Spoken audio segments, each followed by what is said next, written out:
ఈరోజు మనం గోధుమ పిండితో కొత్త రకమైన బ్రేక్‌ఫాస్ట్‌ని చేస్తామండి. ఇందుకోసం ఉడికించిన ఒక బంగాళాదుంపని తురుముకొని, ఇప్పుడు ఇందులోకి బొంబాయి రవ్వ,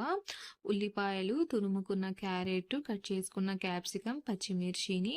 అలాగే ఒక కప్పు నీళ్ళని వేసుకొని బాగా కలుపుకున్నాక, ఇప్పుడు ఇందులోకి ఒక కప్పు గోధుమ పిండిని, రుచికి సరిపడా కారం, మిరియాల పొడి, పసుపు, వేయించిన జీలకర్ర పొడిని, రుచికి సరిపడా ఉప్పు, అలాగే ఒక కప్పు నీళ్ళని వేసుకొని దీన్ని బాగా కలుపుకున్నాక, ఇప్పుడు ఇందులోకి సన్నగా తరిగిన కొత్తిమీర, చిటికెడు వంట సోడా, 2 టేబుల్ స్పూన్ల నీళ్ళని పోసుకొని బాగా కలుపుకున్నాక, ఉల్లిపాయల్లోకి క్యాప్సికమ్, కొత్తిమీర, కారం, అలాగే ఉప్పు వేసుకొని కలిపి పక్కన పెట్టుకోవాలి. ఇప్పుడు స్టవ్ మీద పాన్ పెట్టుకొని ఇందులోకి నూనె వేసుకొని, నూనె గ్రీస్ చేసుకున్నాక 2 గరిటెల పిండిని వేసుకొని, పిండిని స్ప్రెడ్ చేసుకొని,